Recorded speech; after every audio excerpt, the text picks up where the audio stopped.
you're covering this play-in race and kind of jumping on the Western side. So I'm curious to hear what you have to say. What are you looking at? What are we upsetting you because you're not able to be watching the Nuggets and whoever else is playing right now? I was just going to keep that between you and me, but yeah, I'm a little upset that you guys are keeping me from watching the Warriors second half here and against the Rockets, and then also the Nuggets, who are trying to redeem themselves against the Pacers. The Nuggets have lost 3 in a row. If you look at everybody else who is remotely even sniffing the play-in race, bunch of win streaks out west right now, except for the Nuggets, who have dropped 3 recently. 3 perhaps losses that are really going to affect the standings for them. Maybe an episode or 2 ago, I was shooing them in for the number 3 spot. I thought maybe even they could steal 2, as long as everybody stayed healthy enough. But as it's coming down to the stretch, and they're playing some good teams, the output has just not been where it needs to be, in spite of some big games from Joker. So that said, they currently stand number. Thank you for pulling that up. Number 4 out west, and the Lakers have surpassed them once again at number 3. I do think at this point the Rockets have basically secured that number 2 spot. What a finish for them, by the way. What an incredible finish for the Rockets, who I was going to pull something up here. I was going to utilize it later, but teams since the All-Star break, the Rockets are 5th on that list at 17-6. And those, if I'm not mistaken, I off the top of my head, those 6 losses came in a six game losing streak. So that tells you that they've flanked that with some pretty awesome winning streaks on either end. So way to go Rockets. You guys are gonna. I mean, I thought for sure. I mean, I've been saying that. I think they're a playoff team. I think they're going to be better than whatever the 500 team that they were last year, which they got to from a big run at the end of the season, backed by the most incredible offense we've seen from Jalen Green in his career. But some of that has definitely leaked over into this year, obviously. And I mean, they're looking like a team to beat right now. But for the listening audience, no, I was going to say, at least for the listening audience, we'll break this down. So we've got the Houston's at 2. The Lakers have snuck into that 3 seed at 48-30, and all of this is as of this very moment. There are still games outstanding that could change this. Denver is at the 4. The Warriors are 5. Timberwolves are up to that 6 seed. Clippers at 7. Memphis at 8. Sacramento 9. Dallas is sitting there at 10, and they're a few games up on the Suns. So the West is looking interesting. That is for sure. Yes, indeed. And you're ranking the teams, but it should be noted that it's currently a tie between the T-Wolves, the Clippers, and the Grizzlies at 6 through 8. I think we've been over this before, because I think the records were essentially similar. At least the standings at this portion was similar last time we talked. But the T-Wolves clearly have the tiebreakers over the Clippers and the Grizzlies. I don't know where the Warriors stand in that. I have to look that up. The Warriors, who are only half a game above those 3 teams that we just mentioned, and the Nuggets, who are only half a game above that. And then, by the way, the Lakers, who are only a game above the Nuggets there. So it really, what is it? It's 2 games separate 3 through 8. Another nail biter. Yeah. The one of the teams that we've talked about, the Grizzlies, who have they've redeemed themselves lately with a couple of big wins against. Let's see, I think they beat Detroit, and if I'm not mistaken, they also beat Miami.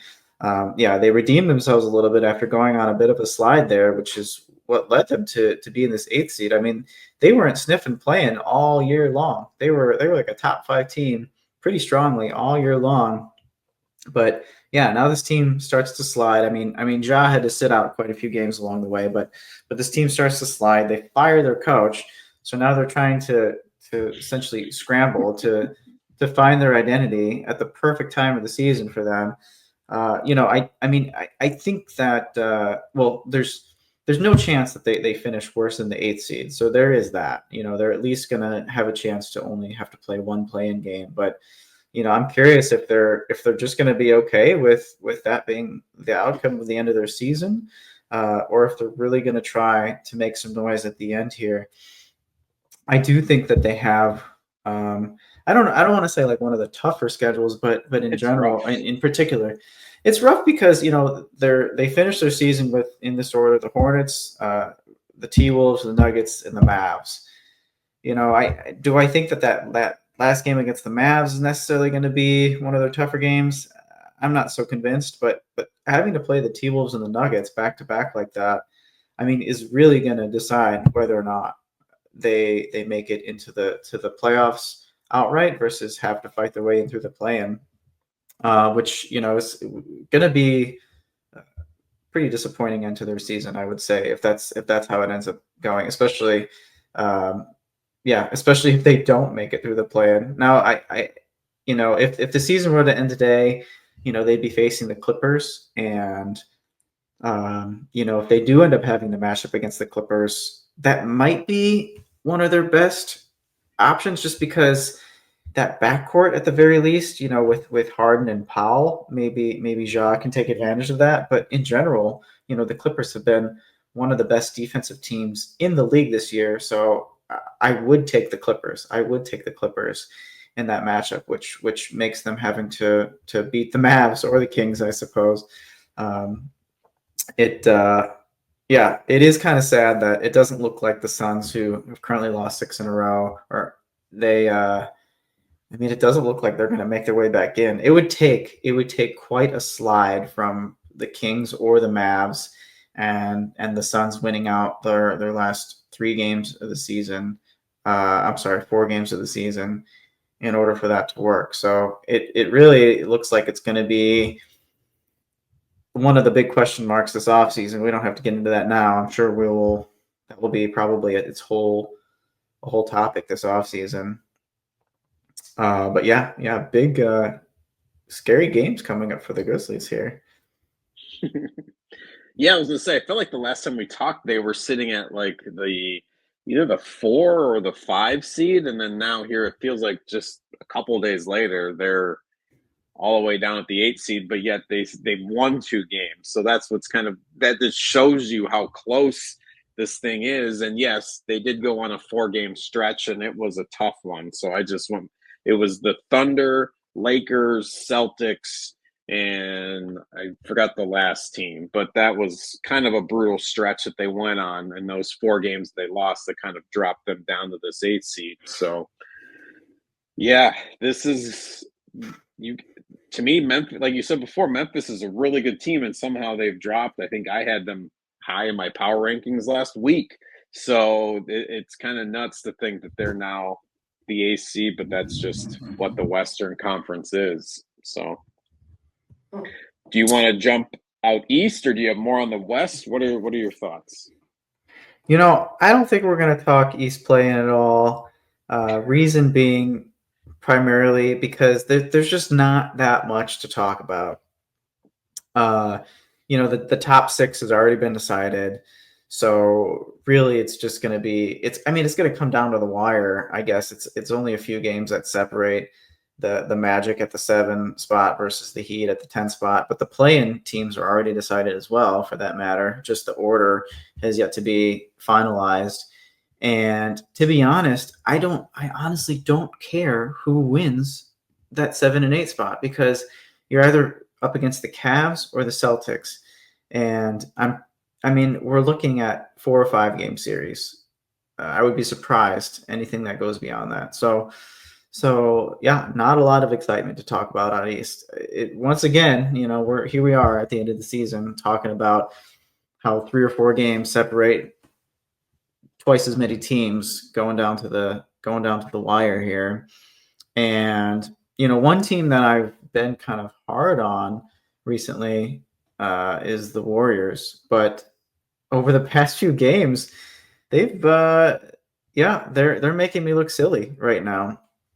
Um, they just came off of wins. Well, they're playing the Rockets right now, and it's a close game.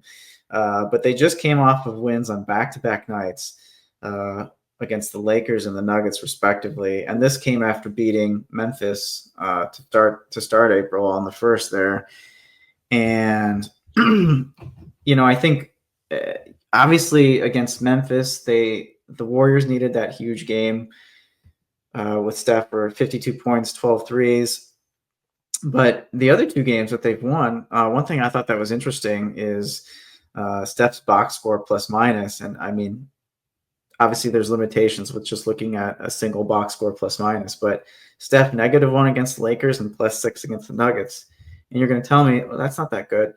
Well, yeah, or that not that impressive anyway. But yeah, it's because in those two games, the Warriors are actually doing well. They were holding their own in non-Steph minutes, which is a big deal, And in both cases, they kind of just were able to open the game up at an opportune time. Just yesterday, or I'm sorry, a couple days ago, in the third, they had a big run against the Nuggets, and the Nuggets just never clawed their way back.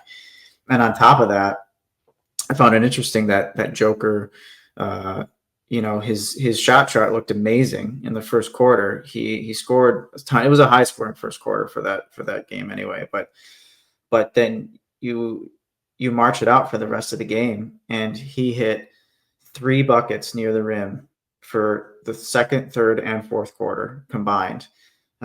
He nailed some 3-pointers, but he wasn't getting anything close to the rim after that, and I think it really stalled the Nuggets offense. The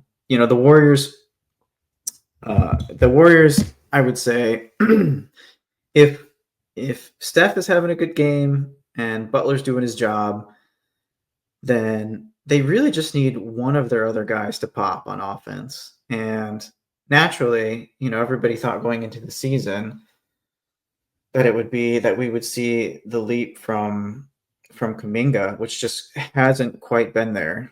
A lot of it has to do with his just like shooting and finishing skills, just haven't really developed yet. But Podziemski has had 3 huge games. I say huge, but he 3 out of the past 4 games, he's either scored 26, 27, or 28 points, and he's hitting his threes, which I think is the key ingredient to truly unlocking his game. Jack of all trades kind of guy, but really needs to be hitting his the deep ball. I feel like in order to make like that big impact that you're looking for.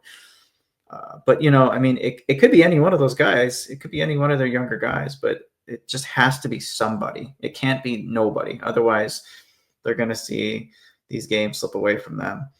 But yeah, they got the Rockets now, and then the Warriors are playing the Suns, the Spurs, Portland, and then the Clippers to close the season. And that Clippers game, I think, could potentially be huge. That could decide multiple spots at the end of the season. Yeah, no, and it's as we were talking, that Denver game went final too. So they've lost now 4 straight. They lost to the Pacers. Spoiler alert. But yeah, I think the last game that I watched, like you mentioned, but Pods had a big game, and not like you said, it wasn't a big game. He just showed up when the time was right. And so, like we've mentioned that before, like they catch your attention, whether it's the eye test or not, they just are able to show up. And at least watching the Timberwolves and noticing one guy that kind of has shown up recently, and granted, I know you didn't want to talk about bad Eastern Conference teams, but Quentin Grimes, man, he is kind of showed out, and the fourth quarter that he put up last night was pretty remarkable to kind of almost go shot for shot against Anthony Edwards. So sorry to derail you. That was at least the one kind of thing that kind of jumped out at me, even though it has absolutely nothing to do with the Warriors. So I apologize for that. It's just something that I felt like it's like there's all these kind of role players that we're going to see kind of step up, and it's these different ones. Obviously, 76ers have absolutely nothing to do with the playoffs, but I think it's finding those guys that are going to all of a sudden have a big role to fill that we aren't expecting, that it's going to be needed. And I think it's funny you were about to say kind of everybody was expecting this big jump from Kuminga. I thought you were going to say Buddy Hield. And so I think he's not as much of a factor as he might have been since the beginning of the year for obvious reasons. So I am curious to know, how has the Jimmy Butler trade affected his usage as far as the Warriors go? That's a good question. I don't know that I've been paying close enough attention to Buddy Hield minutes to really give you a great answer. You know, Buddy Hield is certainly an up and down player. He's a guy who lives and dies by the three, which is interesting for a guy who's hit as many three. It's basically like him and Steph, or over the past 3 or 4 seasons, have hit more threes than anybody else in the NBA. And it's just kind of interesting for how flat his shot is. They go in a lot. They really do. And, you know, and I mean, even in a vacuum, even in like a 3-point contest setting, you know, he does well, but it is kind of interesting to watch how flat his shot is. And so that leads to a lot of inconsistencies.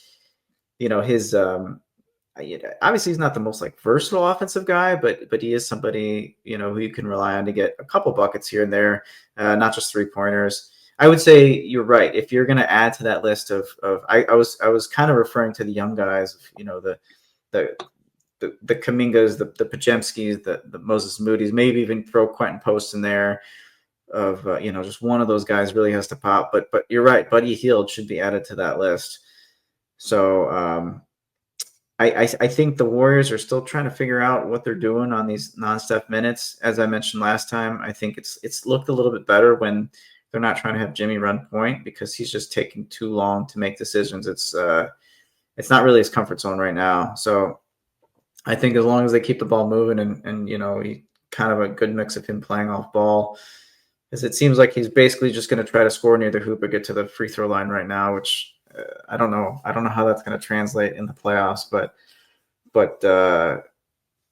yeah, anyway, so just to sum up the Warriors here real quick.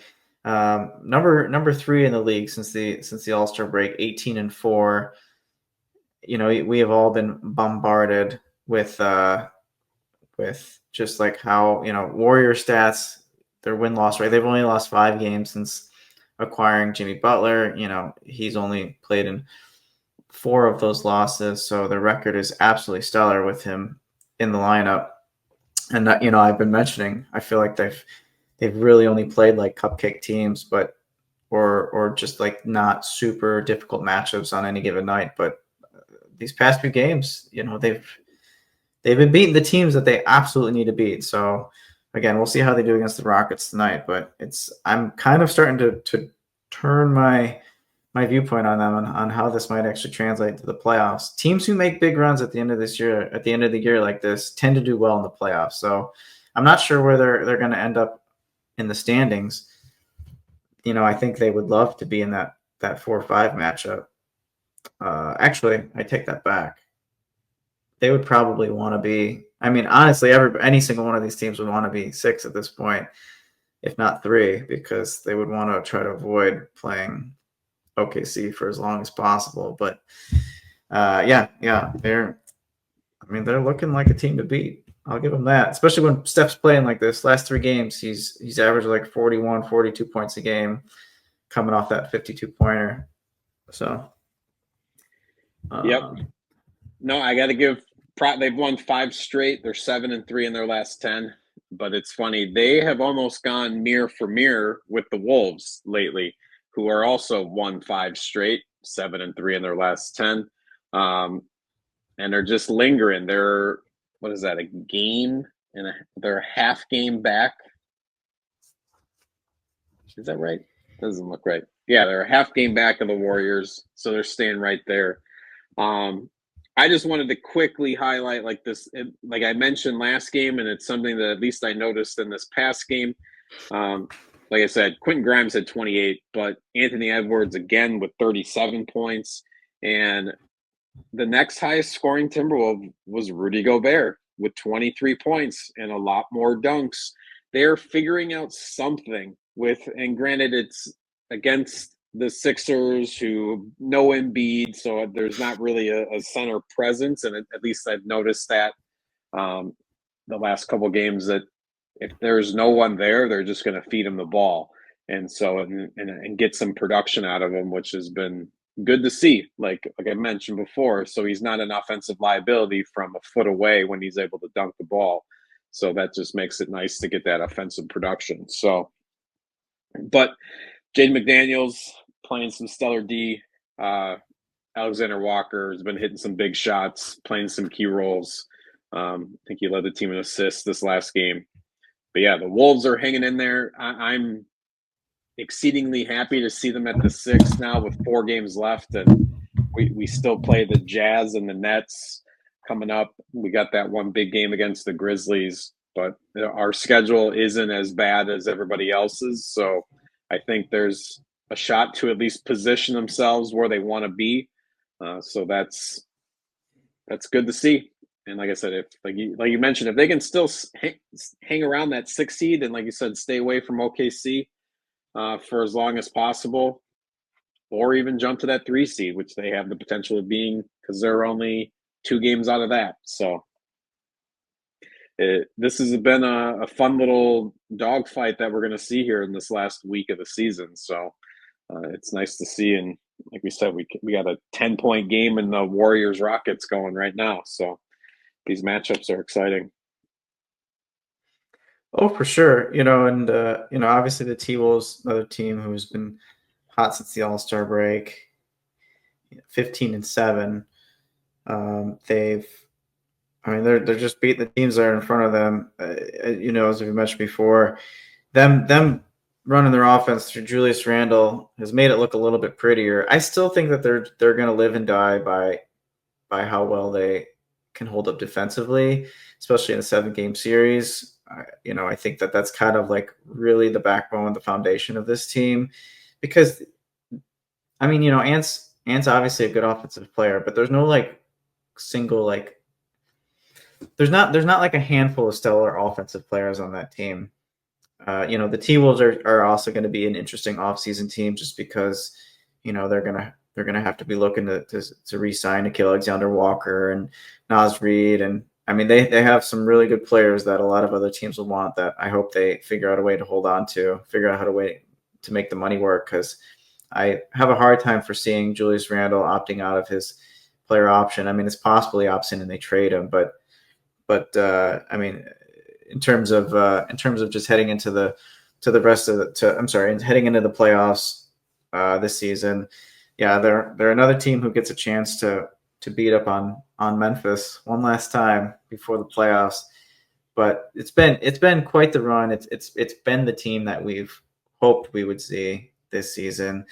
It's a shame it came a little bit too late, but certainly not somebody who I don't think any team would love to face in the first round. And yeah, I don't know if any team is even thinking about trying to thread that needle to get into the 6 seed, just because at this point it seems like you have to win every game you can and hope that you stay out of the play-in. So wherever you end up. But we'll see. Game by game that might change, as we only have a few left.